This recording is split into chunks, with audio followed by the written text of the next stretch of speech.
Hello everyone, welcome back again. We are here doing our set review. We're on to Ruby. Probably the color I'm close to most excited about in this set, I think. I think it's got some of the biggest hits there. And we'll start off with one of the ones that's very interesting to kind of see how it unfolds. Beast, Wounded. 2/6, 2 lore. So enters play, 2/6 for 3 would be huge. It'd be really powerful. Enters play with 4 damage. So functionally 3 cost 2/2. Unexciting. Does quest for 2, but still unexciting. We've seen cards like that before. It's not really anything that's pulled its weight, really, as far as playability. The entering with damage can be used in a lot of ways. We saw in Amethyst, we have Bell, which can move 3 damage counters around. There are other effects like that in this set, which is pretty cool.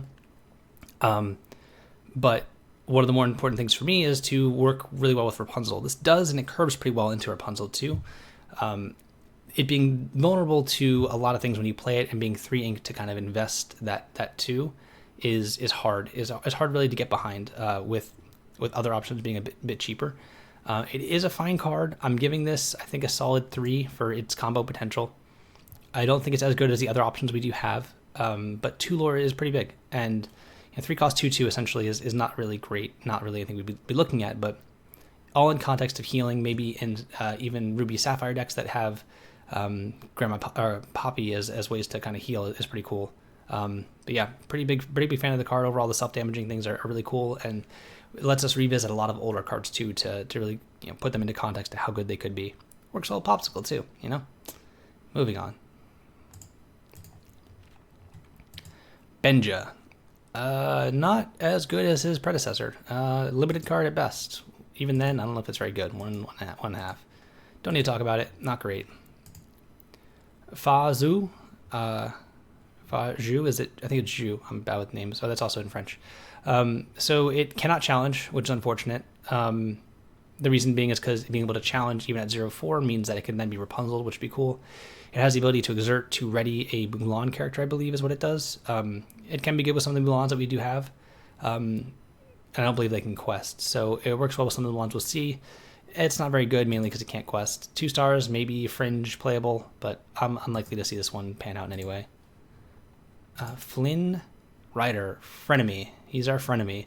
I believe the ruling is that this effect, which is if you have more strength than any other character your opponent has in play, you get 3 lore at the start of your turn, which is huge. It's like a piglet, but it's essentially 4 lore.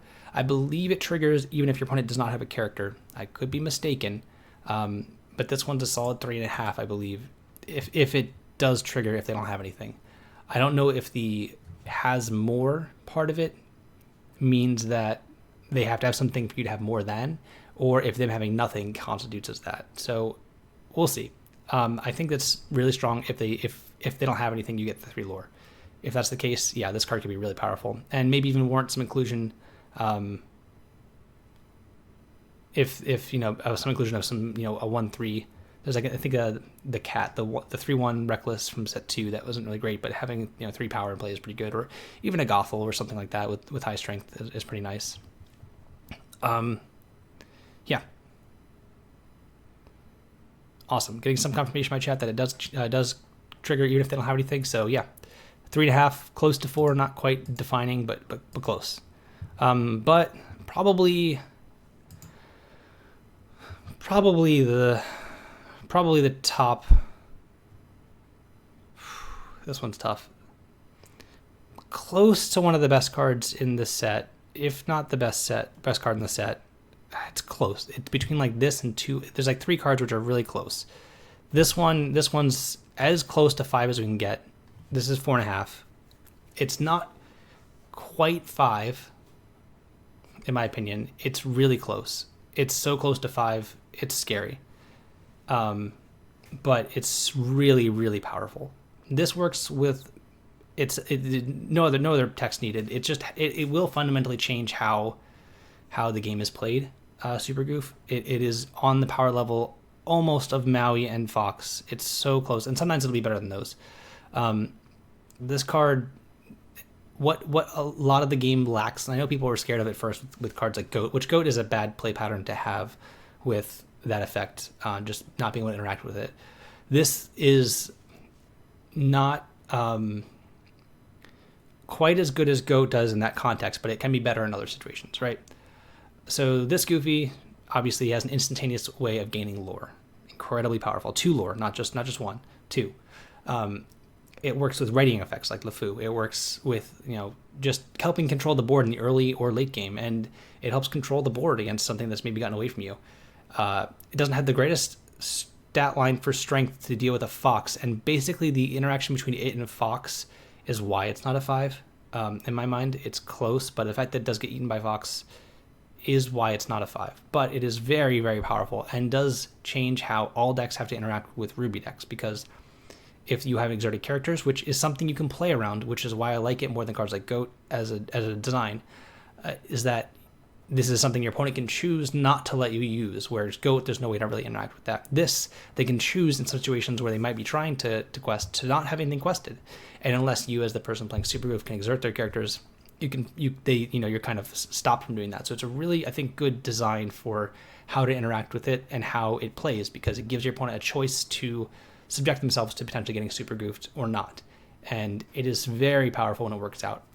It does make me want to play with cards at ready itself, so maybe it can challenge, because it doesn't have to banish the character, it can just challenge the character and get that lore. And while we've seen this type of effect on cards like Shriekan, where it makes sure other things or things like that happen, we've never seen it on one with Rush itself. And that is a huge thing to consider, because it's in someone's head all the time as to what to really have to play around. And this card is incredible.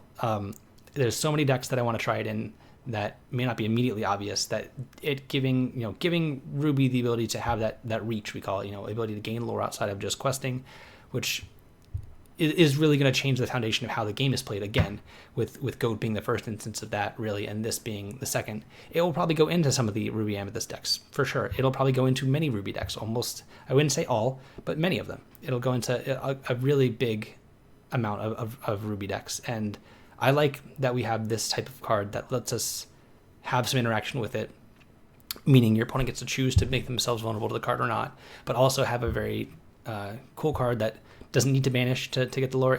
It's an awesome card. It's one of the top cards in the set, and it's probably the one I'll talk about the most as to how excited I am to try it out, because so many decks are just not quite there as far as being aggressive enough, and this helps close that gap. So yeah, super awesome. Super Goof is super awesome. That's my rating quote right there. Moving along, less exciting, we'll have 2 Hercules here back to back. Uninkable 3/3 rush, so it's our Rafiki from set 1. Ruby didn't really need this either. It already has Maui. It's not exciting. This is getting 2 stars for potential playable in some fringe situations. Hercules is getting our 1.5 stars. This one, it is bigger and it can kill some locations, but 5 costs uninkable. That's just worse than Maui most every other time, because it doesn't survive challenging characters very well. I'm off it. I'm out of here. Khan, Beloved Steed. Other than the fact that you can shout out Khan when you play it, not great. For limited playability, 1.5, 2 stars. Not really relevant. Not a card that's going to see constructive play. Shang, 1 cost 2/2, works well with the next one we'll see in a minute here. All the 2/2s are kind of 2.5 stars in that range there. They're not spectacular, but they're playable in a lot of ways, so that's fine. It's not something to be excited about, but it's 1 cost 2/2 that the card that's a little bit more exciting, I think, is Shang Valish General. Again, falls into the category of the Floodborn 3-cost characters, which their previous to the set weren't any. Has the ability to shift, kind of the freest shift of them all, of just discarding a character, and actually a pretty good ability. I'm actually not surprised that this card will see a bunch of play, actually. I think this is a very constructive playable card. I'm giving it a solid 3. It's not quite a 4 because it requires help, but this thing plus the card we're going to see next, huge combo. And this thing is just a strong card. There's nothing really to say other than that. It gives some of your characters, a fox now quests for 2. Anything that's 4 strength just quests for 2. And I'm going to swing right along because it kind of pairs well with how we're talking about other cards here. With one of the better cards, I'd say. This one's a solid 3.5. Not quite a 4 on power level, but Lumere. Incredible card. Won't change the meta, but it'll definitely be a role player in a ton of decks. Works with Shang like we just saw, because it'll make Lee quest for 2 by itself too, because Lee doesn't say other. It just says things with 4 strength get to quest for 2. So it's very strong. The main interaction with this thing is it protects your Robin Hoods and your beasts from both Tremaine and Medusa. And I say it protects you from Tremaine because you have this as fodder for the Tremaine if you want to sacrifice it, and it protects from Medusas, and they also have to choose this character and can't hit your beasts, your sad beast, win this in play. And Ruby isn't the worst at challenging locations. They do have Maui, but Maui with this gets to take out a castle by itself.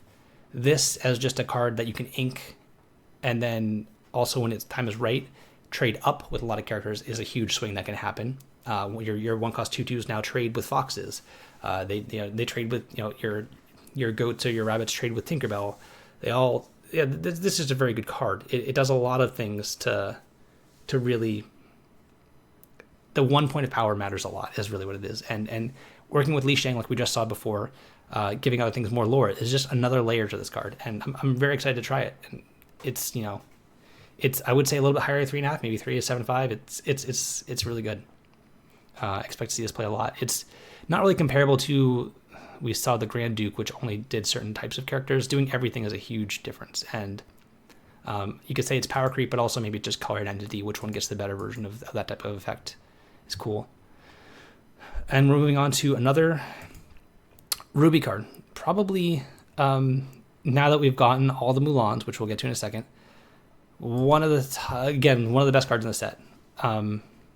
This is up there with Super Goof. This is up there. I think worse than Super Goof. I think Super Goof is still better as a card, and we'll see more play. But this is getting that solid 4-star rating. It's close to 4.5. I would say it's about 4.5 is where I put it. It's right there. Maybe 4.25, something like that. Some arbitrary number in between 4.5, maybe 4.5. This is terrifying. This is Tinkerbell that's kind of cracked out in a lot of ways. Tinkerbell, obviously, when we used to play in set 1 where we could shift onto Tinkerbell, dealt 1 to everything, then challenge something, and then shot something else for 2. This thing just takes out giant characters. This thing, when you shift into it, deals 5 to 3 things. 1 that it challenges, and then 2 to 2 other things. It's huge. It's a huge amount of damage. And one of the cards I'm most excited to try this out is Mufasa. Mufasa is one of the decks I've loved for a long time, and it's always lacked removal, and it always struggles kind of from coming behind because it can't challenge too well outside of Maui. This thing comes down, hits for 5, and kills 2 other things is just an incredible swing. It takes out some of the characters that you can't otherwise take out. Hits other opposing Robin Hoods. And if you have Lumere in play with shifting this down, it hits for 6. That can take out Flavor Sham and other things like that pretty easily. Incredible card. This was one of the first cards we saw from the set. We knew it was going to be great. We just need to see the other Mulans, and we did. And let's get to those. This card's incredible. One of the best cards in the set, along with Super Goof. Ruby is really the winner of this format. The next Mulan is the one I was kind of saddened to buy. This one's fine. It's, I think, a 2.5 rating here. It's not ideal. 2-cost 2/3 may have been better for shifting purposes, just overall. 1/3 that can get buffed when you play in action could help challenge it. It's pretty good at fighting locations. Maybe it's a 3. This is a 2.75 kind of thing, if I had to give it an exact number. But fine. Really, it's going to be shift fodder in a lot of ways. And it does keep the buff when you shift into the big one. So if you play it in a song, get the buff from there, and then shift into the Mulan, it gets the +2 buff along with whatever +3 buff it gets when you shift. But let's get to probably the card I've been most excited about in this set, and that's this Mulan, which is only going to get a 3. It's not incredibly powerful in context of what it is itself, but it's probably the most important card, one of the most important cards in the set, I would say, really, for how we looked at the other cards previously, the big Mulan, the one that deals a bunch of damage to everything. This is probably the most important one. I was crossing my fingers for a 1-cost 2/2, the lead that we saw earlier that you can shift that, the one that buffs for strength, it gets more lore. I wanted the Mulan to be that 1-cost character that was just a 2/2 because that would make the big Mulan shiftable. This is even better. This not only is a 1-cost character that has 2 strength, but it works with all of the heal effects that we've looked at so far. This is one of the most defining cards in the set for what's going to shape decks around it. The Beast is fine, the 4-cost one in Ruby that comes with 4 damage, but this one's just cheap enough to where you can play this on turn 5 for 1 and then play Rapunzel and draw 2. This is kind of like your extra Gothels. Gothel was never a particularly great card. It just happened to be the best thing you could do with Rapunzel. While you can't get 3 cards out of this ever like you can with Gothel, this card just working with the Madrigal that heals 2 and then draws a card is perfect. This thing being 1 cost to then threaten the big Mulan for 1 is incredible. probably the most important card since we saw that big Mulan in this set is probably this one. It's just for the context of that character, the previous Mulan, the 6-cost one that shifts and deals a bunch of damage. It's the most important card we've seen in the set, and it was one of the last ones revealed, and it's terrifying. And I'm going to be scared and probably play against this and lose against it sometimes. I'll play with it and then have the best time of my life playing it sometimes. Horrifically scary shift line, and one of the best cards in the set. Really, really powerful. Super hyped about Mulan. Less exciting things, but we'll move on. Namari, okay. During your turn, whenever deals damage to another character in a challenge, you may deal the same amount of damage to another chosen character. It's fine. It's not great. It maybe can help control the board in limited. I'll give it 3 for limited rating. It's probably pretty good there, helping challenge more than one thing and trade things off. But it's not great. Its stat line isn't great. It's good with buffs, but okay. For limited play, it's a 3. I don't think this is a constructive play. Much like Nessus River Guardian, which I just recently watched Hercules with my daughter for the first time. She loved it. Reasonable stats, big stats. Oddly enough, it doesn't quite. If this was an 8/5, I'd almost consider it playable, honestly, because it could trade with Tamatoa. But it's not the worst stats, you know. I played Stitch Abomination last set, even set 3 meta just to try it out, and it could dodge a Medusa. This dodges Medusa and trades with Maui, so it's reasonable. It's like a 2.5 kind of thing for constructed, but probably pretty good and limited. Just big. It's got good stats and good numbers. So yeah. Noi, acrobatic baby. Whenever you play an action, it takes no damage from challenges this turn. Kind of cute for controlling the board. 4-cost 4/4 is actually a pretty rare stat line. I'm giving this a 3 because it only has the 1 lore. If it had 2 lore, this would be 3.5, potentially really playable. 1 lore is going to keep it from being very good, and Ruby doesn't need too much help controlling the board in challenges, and it doesn't really work on defense at all, so it being a 4/4 is kind of necessary. Let's say if it had a 5th point of strength or a 2nd lore, it'd be really good, but as we are, it's a fine card, cool to build around. Not sure how good it'll be long term or in constructed, but cool card. Pegasus, 3/1 evasive. Nothing really to see here. We've seen an Emerald character with similar stats, and it was not really too much to it's kind of just something to sneeze at, nothing really exciting. But solid 2, 2.5. Not exciting. Rhea. This one is, I don't know who this person is, but hey, you're here. This is, what does this do? This is the win. I don't know what this card does, actually. I should really look at it. Give me a second here. Give me just a moment. Someone knows what it does. It's essentially when you challenge with it, you get lore equal to the number of damage characters you have, I believe. It's a fine card, situational, very similar to Shriekan. Not ideal, don't like that the person's face is in that image. Gonna kind of move over it for now. It's a fine card. Super rare, it's kind of weird, but yeah. So this is a 4-cost 3/3 quest for 2. When you play it, you may ready a character at a location. And they can't quest for the turn, so it's LeFou, but only for characters at locations. But it does quest for 2. It's a 2.5. It's not really great. It's just okay. It's medium card overall. This one is very interesting. So Sisu, Daring Visitor, evasive. Uninkable 1/1, evasive, 1 lore. The stats are really bad. However, when you play this, it's kind of like a mini Medusa, right? So let's list the cards that this thing kills. It kills Curse Mofo, it kills Flynn, it kills Minnie Mouse Surfer, it kills Flavor Sham, it kills anything you can shrink with the Queen, the Shift Queen. Even devoid of that, it kills a ton of things. It kills Rafiki, it kills Cusco, it kills Cinderella. I mean, it kills a ton of things out of almost every deck that's seeing play. Every deck, including the control decks. It sings. It's a solid body. I expect this to see some amount of play. I'm giving it a 3 for playability, potentially 3.5 in that range there. It's a strong card, and that's devoid of thinking about what it could shift onto, which it can shift. But the fact that it takes out Minnie Mouse Surfer is pretty huge. It's in the 3.5 range there. It's strong, and I do expect to see play. Being able to mim this is going to be annoying, for some people, but it's a deceptively powerful card. And yeah, pretty excited for it. Sisu, different one. This is the Emboldened Warrior. So 1/4, 3 costs, gets +1 for each card in an opponent's hands. When I first read it, I thought it was going to be a 0-4 that had that effect. That wouldn't be very good. The 1-4 makes it reasonable. It's likely to be able to survive or trade with any of the mims. I think it's a 3. It's okay. 2 lore is nice. It definitely will be able to challenge things, and it kind of works pretty well against castle when you're really in a bad shape, because if they're drawing cards with castle, this is bigger, so it can challenge a castle pretty well. But you don't want to be in that situation where they have a bunch of cards from castle anyway.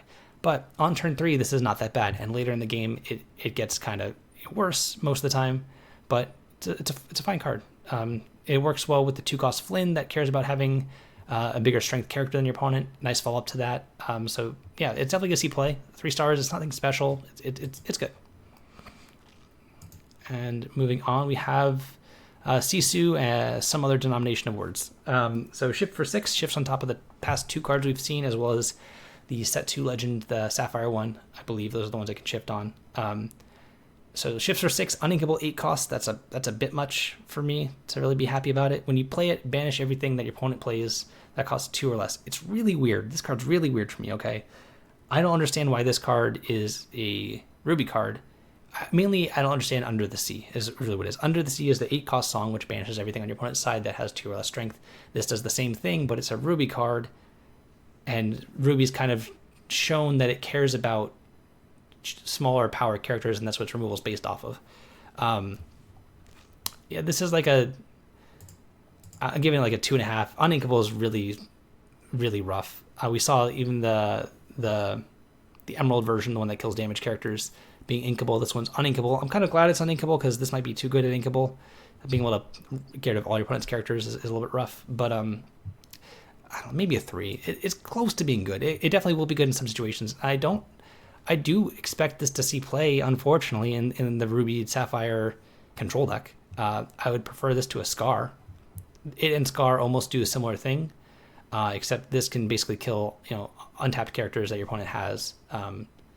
But it's a fine card. It will see play. I'm not thrilled by it for its shift line purposes. I'm thrilled with it for the Fishbone Quill nonsense that we're going to see, I'm sure. So yeah, it's fine.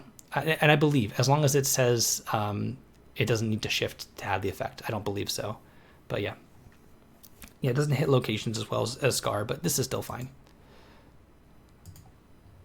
All right, Tong Survivor, 3/6 reckless for 4. I'm gonna pass. 2 for limited play. Awesome. Tuk Tuk, second Tuk Tuk we've seen. 3 cost 2/3 evasive. Okay, whenever you play it, you can move him and one of the other characters to the same location for free, and the other character gets +2 strength this turn. It's not awesome, but it's kind of like a crab that's evasive and can work both locations. Now, no locations really like impressed me as far as, oh, I want a free way to get to it. There's no like, what I wanted to see out of locations, I wanted to see like a dramatic effect that you have to pay 4 or something like that to get the character to, and maybe we will eventually, that makes effects like this worth it. So we kind of get a discount even at that. And there's a couple other cards that move things for free, but we haven't seen those yet. I'll give you this card a 3. Looking at it as a crab that can move to locations and has evasive is potentially powerful. A solid 3. It's not quite more than that. I don't believe it's not quite lower than that. It's in the middle and may get better over time. Again, if we see I don't even know what the location would be because we've seen a lot of iconic ones so far, but a powerful location that has a huge ink requirement to move things there and has a really strong effect. Effects like this let you move things there for free will be much higher priority, but for right now, only okay. A Pirate's Life, another Singing Together card here. It is an inkable one, which is a big, I think 2 of the 5 are inkable, but this one, non-inkable, is a bit, it's not great, but this one is either one of the best cards you could play or one of the worst cards you could play, because it either has no impact in the game because you're too far behind for it to matter, or it just helps you cross that finish line. Again, kind of like with Super Goof, it can help you really cross that finish line with 2 lore, and the 2-point swing can be worth a card. In Ruby Emerald, singing it twice with Ursala could be cool. You need to use another character. So when you're singing this, oddly enough, this is one of the cards I'd actually don't like to sing that much. I'd almost want to just play it for 6. It's kind of like a Lava Axe type card where you just deal damage to your opponent's face for a spell. Yeah, I think it's fine. I think it's 3. I don't think it's the worst one by any means. I don't think it's one of the best ones. I think it's just an okay card that may see play. It really will take the right kind of deck, but yeah. Is this live? Yes. Be King Undisputed. Okay, so we kind of have Lady Tremaine's effect on a song, right? Ursala can't sing this one. It's not a sing together one, so that's one thing to note. Each opponent banishes one of their characters. We've seen this effect in Sapphire where both players put something to their inkwell. This effect could be pretty good. I don't think it's amazing, but I think it's playable enough. It can answer some difficult threats to deal with, and if there's a Songs Matter deck, it'll be slotting right in there for sure. Uninkable count can be scary. It's getting a 3. It's uninkable, so it's a 3. If it was inkable, it might be better. Tremaine's effect, of course, has been powerful since it's been around, and yeah, it's a fine card. Brawl. Okay.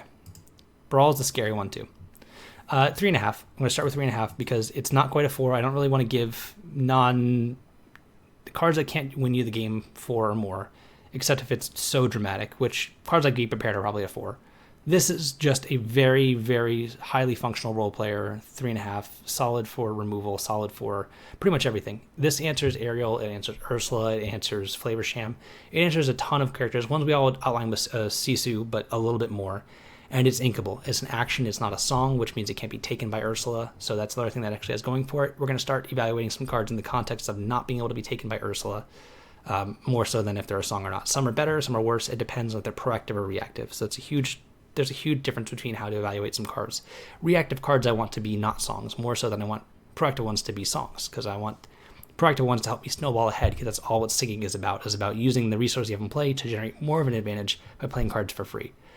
Regular songs like this, like Brawl, like Smash, cool names, are ones that are reactive that I want to make sure I have in certain situations and not be able to be taken by Ursula because I need them. And solid card. It's going to see a ton of play. Unfortunate, Mufasa can't play it, but it'll play Cisu and be okay with it. This one is solid. It's going to see, I know much else to say other than it's going to be played, and it's really cool that it exists. I'm glad we're seeing more types of removal spells that are conditional, more so than just destroy target character. Dragonfire kind of set the baseline for what that looks like, and I like that we've not improved or gone too far below where it's kind of embarrassing. Like, we've not improved on Dragonfire, which is good. So, yeah, solid 3.5. Imperial Proclamation. Interesting card. So it's kind of like a ritual effect in some ways. When I say ritual, I mean an homage to Magic's Dark Ritual, where you get pay a card and 1 mana or 1 ink to get more ink out of it. So you're kind of doing that in this way. This one is probably not going to do that effect very often, because I feel like you're not able to challenge early enough to make this effect really great, and your opponent can kind of choose not to interact with this if they want. I think it's a 2.5 maybe. I'm going to give it a 2 just because I don't think it's going to work out. Works well with Scar, sure, but it's also, you're already at 7 ink by then, so what are you doing? Not too excited by it, but it's fine. All right, Medallion Waits. Really interesting card. So chosen character, you get to pay 2 and pay 2 again. So you pay 4 ink to give something +2 strength this turn, and when they challenge on a character this turn, you can draw a card. I actually really like this card. I think it's a solid 3. In decks that are playing Sapphire, sometimes they struggle to challenge certain characters outside of Maui. But the fact that this card works pretty well with cards like Scar and other things that if they simply just challenge, they draw a card, much like the 5-cost Queen we've seen. This being an item that can't be swept up and can be used or not used when the time is right. Pretty interesting. And it is an item, which can matter for a lot of item-based decks, whether we'll talk some of the Sapphire cards we've seen, and obviously Flavor Sham, Hiram Flavor Sham, whatever it is, can make use of this just being an item. Solid card, constructed or limited. Limited, this probably is amazing. This is probably one of the best cards in limited, I would say. I haven't played limited too much, but I can imagine how the games go. This card seems incredible there. But for constructed, I don't see a world where, kind of like an improvised effect, the spell improvise where you pay 1 to get +1 and draw a card. It's almost in that way, which doesn't sound as good, but repeatable use and the ability to make use of the item matters. Could be playable. Next up, the Plank. So pay 3 to play it, item, pay 2 and banish this item, choose 1. Banish a hero character or ready chosen villain character they can't quest. So basically it's 3 mana or 3 ink and 2 ink to banish a hero. That's basically what I read this as, because the villain part may not be too relevant, but it can protect a villain. It's getting a 2. It's not fantastic, but there are worlds and metagames where this could be playable. Highly situational, so that's why. And uninkable, otherwise it could be a 3. Vital Sphere. So 1 cost, and then pay 1, banish it to give rush and +2 this turn. So we saw the Amethyst action, which just gives rush. This gives rush and +2. It's double the amount, 1 versus 2 to use. But the fact that this is fodder for Flavor Sham, yeah, this could be played. 2.5 stars. It's not amazing card, but it's situationally very powerful. It's a one-time pocket watch effect that gives some extra strength. And most items that cost 1 are going to be okay because of Flavor Sham, especially Ruby and Sapphire. Yeah, fine card. And again, unfortunately for my viewing purposes, these are going to look like this. So this has 2 cost, 2 lore to move to it, and 9 willpower. Whenever a character with 3 strength that's here challenges, you gain 1 lore. If the challenging character has 6 or more strength, gain 3 lore. So if you challenge something with a Maui while it's here, you gain 3 lore. It does cost 2 to play and 2 to attach something to, and it has 9 willpower, so it's likely to live. It doesn't gain passive lore itself, which is fine. It's really contextual on how much this game is going to be playing out where you're challenging repeatedly. The thing about challenging is that means your opponent has exerted characters, right? They have to have exerted characters, which sometimes can be a difficult thing in and of itself to have happen. But also, who's to say those characters didn't challenge this location to get rid of it before that could happen? It might play out to where it's okay. I'm giving this 2.5. It doesn't have passive lore, but it is inkable. It could be very swingy. There are games where this is going to be fantastic. And especially with cards like Scar, challenging multiple things the turn you play it, incredible. But that's 9 ink to have that come down in one turn if this is already in play. But the situation where this is already in play and making that combination of Scar plus this thing matter is 11 ink, which is a lot. You can certainly get to that point, but with Scar and this in play, let's imagine this is already in play and only costing you 2 ink, right? If that's the case, then that means your opponent has a bunch of characters that are exerted that they chose not to challenge this with and left themselves open to it. So there's a lot of counterplay in that way if you're trying to do it for 9 with Scar versus with 11. And 11 and 9 are huge differences. Not the greatest card, but could see play. Next up, we have Training Grounds. 1 cost to play, 1 ink to move, and 5 willpower. You can pay 1 and give a character that's here +1 strength. Really interesting. I think for limited, this is amazing. For constructed, I'm giving it a 2, but it could be 2.5. There's nothing here that says you can only do it once per turn. So essentially, you can just pay 1, essentially a down payment of 2 ink, playing it and attaching a character here. You can then use any amount of ink to give it +1 to any character. So you can take down almost anything with it. Ruby hasn't had too much of an issue with pumping up your characters, but just with Maui and Crab and Fox and all the cards we've talked about. But it is a reasonable card to try and make work. And no lore does mean it's pretty poor in that sense, but it's potentially okay. I'm just not the biggest fan of it as a whole. And yeah, it is definitely an interesting one that we've now seen activated abilities at locations. And that's the first time I think we've seen activated abilities at locations. So paves the way. But I think that's going to do it here for Ruby. Join us next video here for Sapphire. We have Sapphire and Steel left, I believe. So tune into that.